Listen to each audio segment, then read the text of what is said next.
नमस्कार दोस्तों, मेरा नाम है तनुज कुमार और आप देख रहे हैं ब्रह्मनाथ। आज हम इस एपिसोड में गौ माता के ऊपर बात करेंगे।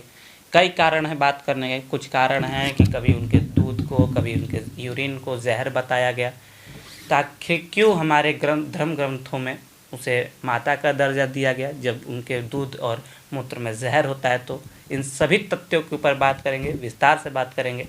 आइए इस बारे में शुरू करते हैं।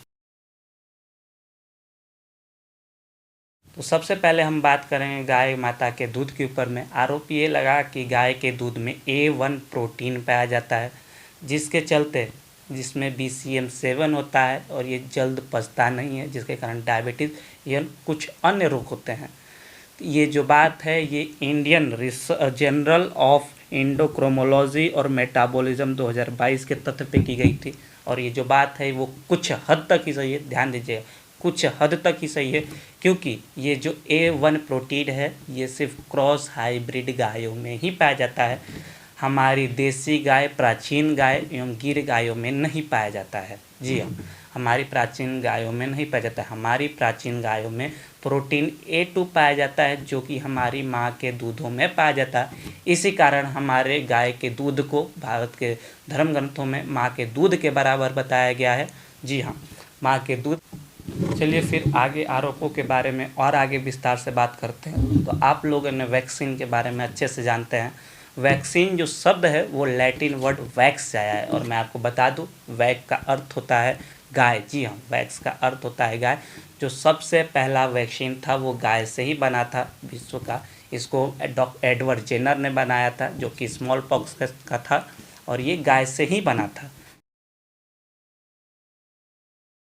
तो अब अगले आरोप के बारे में बात करते हैं, यानी गौमूत्र के ऊपर बात करते हैं। आरोप ये लगा कि गौमूत्र जो लोग पीते हैं वो बेवकूफ़ी करते हैं, अफवाहें फैलाते हैं, जहरीला होता है, इससे कोई रोग ठीक नहीं होता है।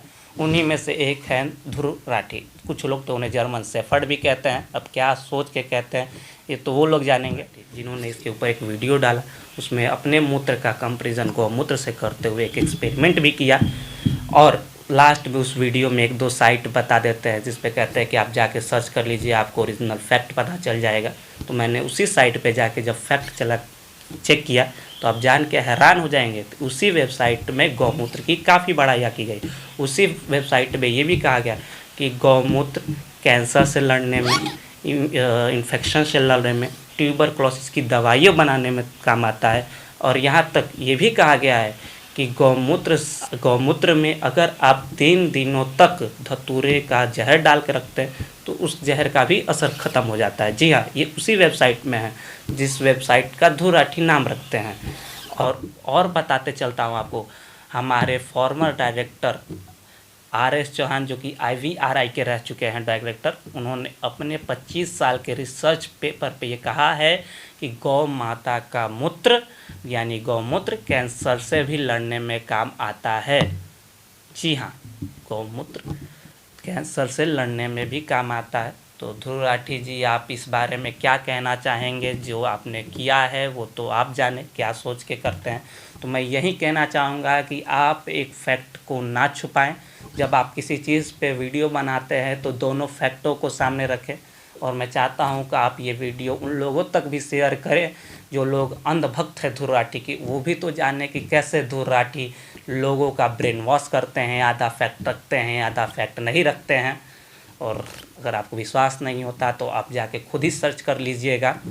बाकी आप इस बारे में क्या सोचते हैं ये तो आप अपने राय कमेंट में ज़रूर शेयर कीजिए। और जहाँ तक बात रह जाती है धर्म ग्रंथों में, तो कुल 1331 श्लोकें लिखी हुई हैं वेदों में गौ माता के ऊपर। जी हाँ, सबसे पुराने वेद ऋग्वेद में 731 सूत्र लिखे गए हैं, और बाकी वेदों में भी कई सूत्र लिखे जा चुके हैं। तो गौ माता को यूं ही हमारे धर्म ग्रंथों में माता का दर्जा नहीं दिया गया है। हमारे धर्म ग्रंथ में जो भी कहे जाते हैं उनके कई सोच समझ के, बहुत विचार करके, बहुत रिसर्चों के बाद कहे जाते हैं। बात सिर्फ इतनी है कि आपके पास पढ़ने का समय नहीं है तो आप उसे काल्पनिक कहानियाँ भी बता सकते हैं। बाकी आप क्या सोचते हैं अपना राय ज़रूर कमेंट में शेयर कीजिएगा। मेरा नाम था तनुज कुमार। राम राम।